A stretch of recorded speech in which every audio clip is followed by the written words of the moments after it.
What does it take for a motorcycle to be called the queen of off-road in the 1980s? Power, endurance, or the grit to survive where roads don't exist? Honda had the answer. And the story begins in 1979, when the company drew a sharp line in the sand and changed the world of trail riding forever. That year, Honda introduced the XL500S, a motorcycle built for men and women who wanted more than a casual ride down a country road. This was no weekend experiment. It was a serious statement of intent. From that moment forward, Honda wasn't just building motorcycles. They were shaping legends. And the path that started with the XL500S would soon lead to one of the toughest, most respected off-road machines ever made, the XR500R. When Honda unveiled the XL500S in 1979, it was clear this machine wasn't just about looks, it was about purpose. Riders had long wrestled with the choice between small trail bikes that felt underpowered and big twins that were heavy and unforgiving in the dirt. The XL500S landed squarely in the middle, and for many it felt like the perfect fit. At its heart was a single-cylinder four-stroke engine displacing 497 cubic centimeters, about 30 cubic inches, producing a steady 32 horsepower.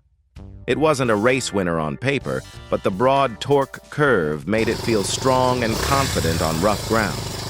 This was an engine built to last, to be simple to service, and to take abuse without complaint. Honda paired that motor with a lightweight frame, long travel suspension, and a 5-speed gearbox that shifted smoothly.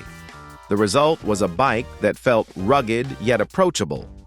For riders tackling backcountry trails, fire roads, or even cross-country adventures, the XL500S quickly proved it could go the distance. Just as important, it carried the Honda reputation for reliability, something that gave weekend riders and serious adventurers alike a sense of confidence.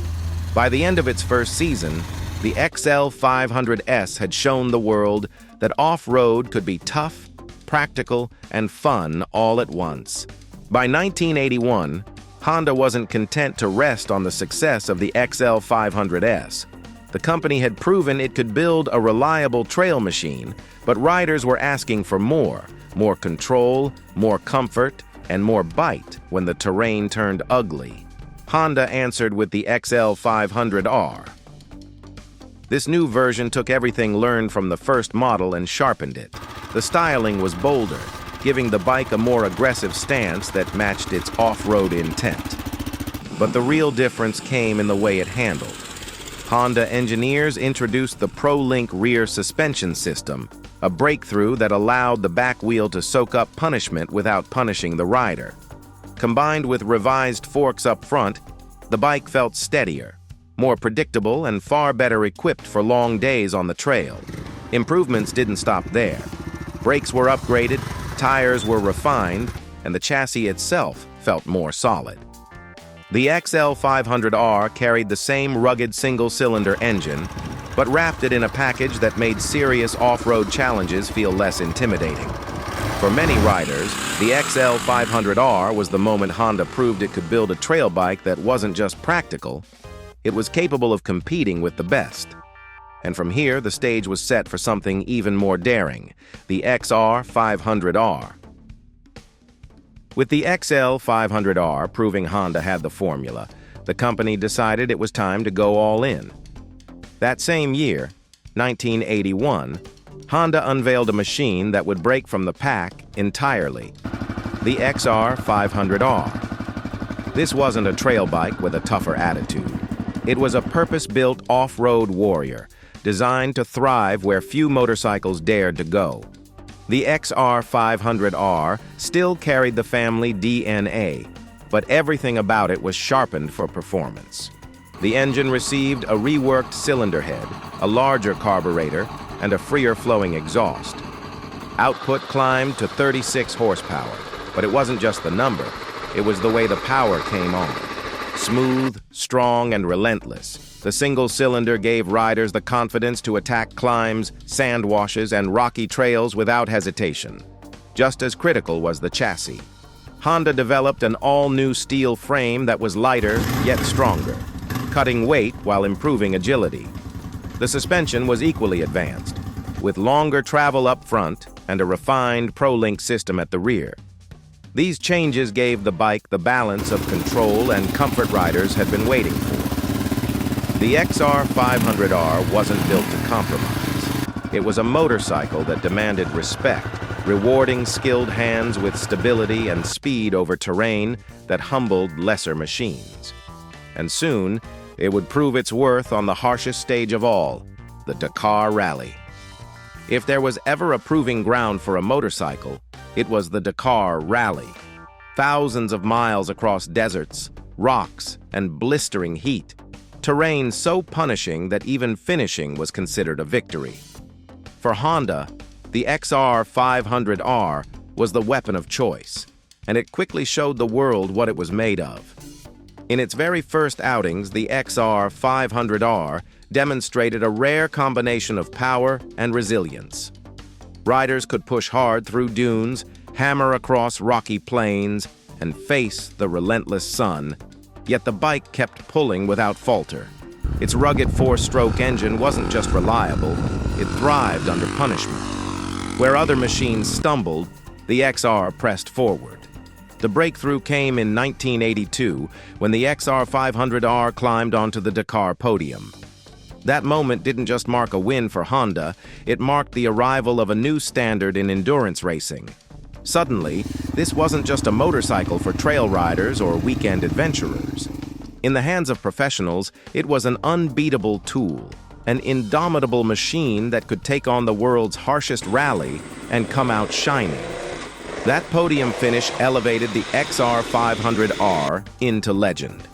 It proved that Honda's approach, mixing reliability with innovation, wasn't just marketing talk. It was real, and it worked where it mattered most. From then on, every rider who swung a leg over an XR carried the pride of knowing they were astride a machine tested at the very limits of human and mechanical endurance.